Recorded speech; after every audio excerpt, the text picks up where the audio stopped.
What's going on, YouTube? Welcome back to Spare Change. Today we've got Fast and Furious 6 4K Blu-ray. We're not going to get too much into the film itself. We're going to talk about the audio-video quality, but first, let's get into the packaging, see what we get inside.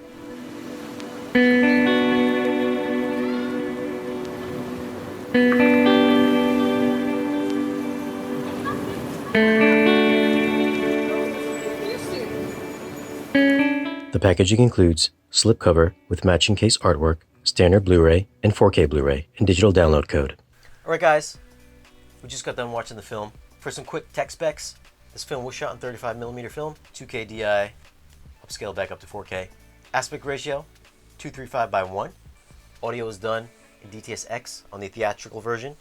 The extended version, only in DTS 5.1. Yep. Alright, so picture quality wise, Bill, what do you think about that image quality?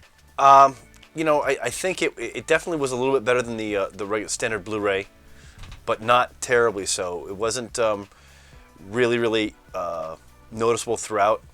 Mostly in the big action scenes, the scene at the end, or toward the end with the big tank fight on the bridge, that had some nice HDR highlights. The action was really nice and sharp and crisp. But throughout the movie, honestly, I didn't notice a terribly great difference between the two. Yeah, very much like Part 7. As opposed to the regular Blu-ray, there's a minimal increase in resolution, I thought. The main thing was HDR, the scenes that he did point out. Better resolution in some of the darker scenes. You could see some better clarity there. Detail-wise, minimal, very minimal. Yeah.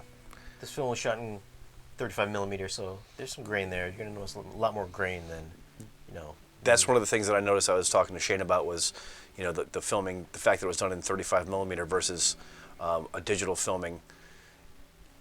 Even with the 4K, you do notice the grain a little bit, especially in the early parts of the movie. Things look kind of soft. But the big action scenes, the big car chase through London at the beginning, that was good. But it's a very dark shot, so it's kind of hard to notice a lot of clearer detail. The scene on the bridge toward the end, that had a lot more really visible improvement. Right, so not really a major upgrade over the standard Blu-ray. Would I double dip if I own the standard Blu-ray? That's a tough call. I mean, if you really love the franchise, go ahead and do it. If you're just a casual 4K viewer, casual 4K buyer, I might have to go and say pass on this one.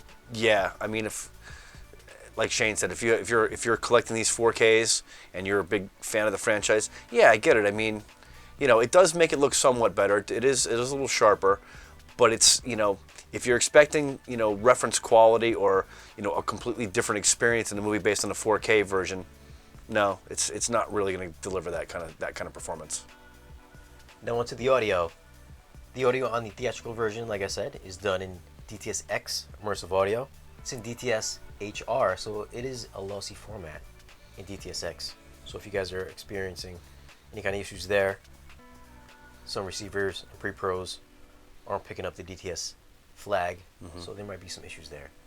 But it is done in DTS-X, lossy format. Is there an increase over the DTS mix over the standard 5.1 mix? Yeah, definitely. You notice a lot more staging, a lot more movement back and forth, because there's a lot of you've got gun battles, you've got car chases, a lot of action going on left to right, and the DTS-X really picks it up more so than the standard 5.1. Right, like the scenes that we pointed out, the one on the bridge, which is one of the major action pieces. Cars flying by left and right. Cars going behind you. You hear the tank rumbling. Pretty good. Base impact is pretty good. Nothing fantastic, but it's there. It's present. Definitely not reference quality. As far as sound goes for me, the early action scene, the car chase through London when they're in the tunnel and they've got those flat cars that they're flipping other things, that sounded amazing. And then they had, even without the Atmos, it sounded amazing. But then they had some other things where you had a sniper from an elevated position and you could hear the shot going from left to right across the screen. That was pretty nice too. Some really good stuff at that beginning. Again, throughout the movie,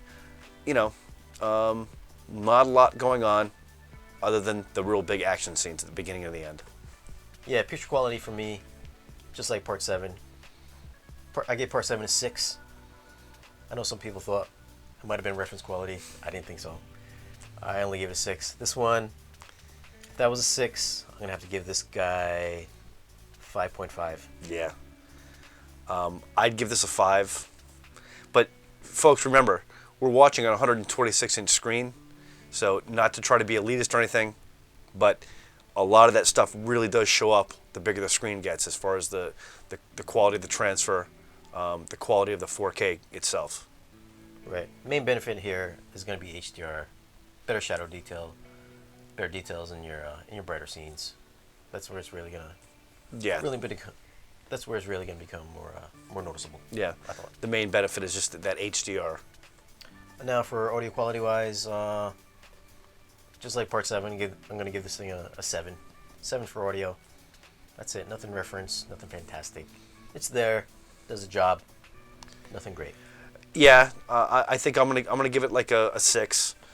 It was good. All right, now is this movie safe for children? I mean, it is PG-13.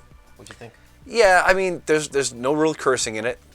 There's no sex scenes, and there's not even any real blood. I mean, it's all car crashes, things getting shot up.